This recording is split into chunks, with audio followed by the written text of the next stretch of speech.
Hello and welcome to your daily oracle reading for Thursday, September 5th, 2019.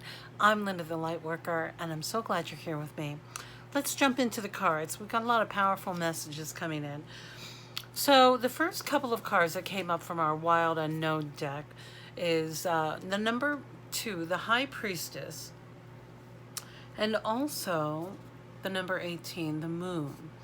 What's so interesting about these cards is that this High Priestess, in her general description, she is about connecting with that energy of the High Priestess. She is a divine woman who is very in touch with the flow of nature, and that can be many ways. Typically with the moon cycle and in the shadows of the moon, and the card is really an invitation to love your shadow of anything.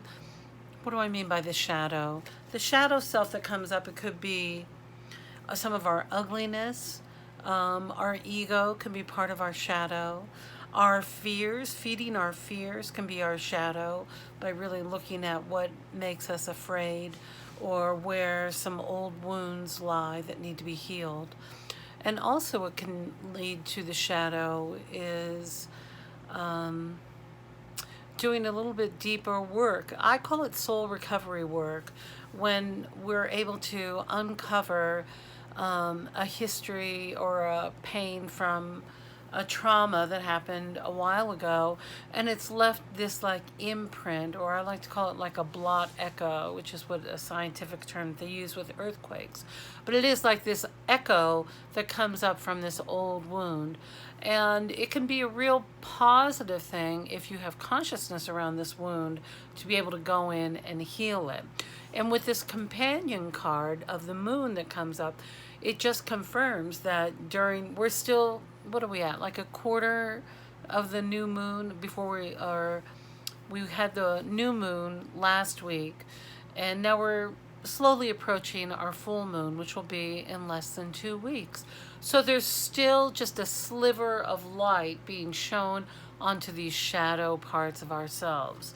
So both of these cards are invitations to notice where it's still kind of prickly and where some pain may be. And I call it their work, where we breathe in that old pain and then we hug it and hold on to it and nurture it. I mean, being able to identify ourselves when this pain first hit, it will certainly be in the past, and you will be much older and wiser today, no matter when it happened. So being able to comfort those old pains. And if you are having stuff come up during this period of darkness where just a little bit of light is being illuminated onto the shadow self, and I encourage you to work with a trained therapist or a health practitioner who understands where you're coming from and can perhaps help ease this transition that you have going on with the healing process, because it can be very challenging. I call even birth the original trauma, because we're in that really amazing, test tube of the human body, or however we're formed. And then being in that great environment and then being thrust into this human world is quite a shock to the system, the nervous system. So we all have some form of trauma. So just pay attention to that if it's coming up. Now, some of these other cards, this is from the Energy Oracle deck by Sandra Ann Taylor. And my descriptions for the decks are down below. The decks I use are listed below. First is this cornucopia card. Now look at how much light there is on this. Now this card is a reminder of all the abundance that you've created, that's all around you, that you actually have. Any of those stories of fear, of lack, or not enough, those are just false memories. It's a false memory. You have everything you need.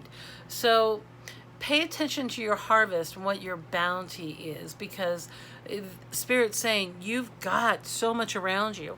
And not only do you have enough food and water and shelter and everything that you might possibly need, you're also blessed and surrounded by this angel of love.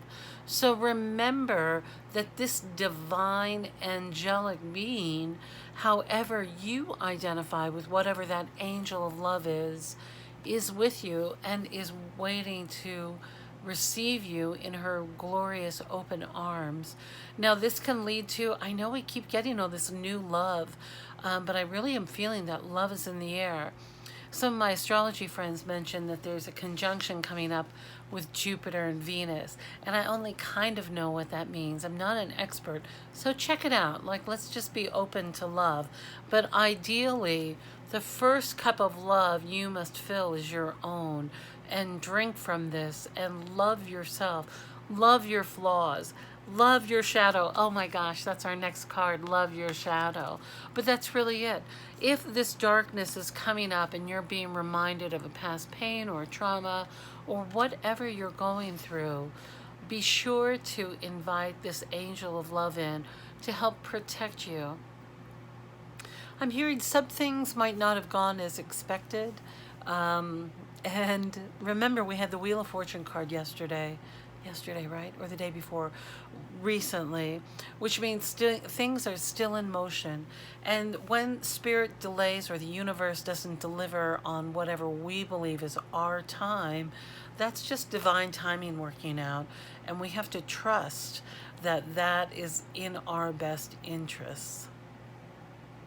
All right, my dear, it sounds like we've got a lot going on today, but if you have any problems remembering that you are loved, I am here to tell you that you are absolutely God's spirit, the universe, all of our angels, our saints and sages from all around, and all of the energies of the universe most favorite human being. And the more that you are able to work on the beingness and simply being yourself, the more love you'll be able to receive from all around you. I love you so much, and I'm so grateful you stopped by. It's going to be a powerful day, so use your power wisely and use it for your higher good so that you're able to, when we receive this love that's all around us, then we're able to share it so much more easily and gently with those who might need an extra boost of love. So remember, fill your love cup first and then share with others. All right, I love you, and I'll see you next time.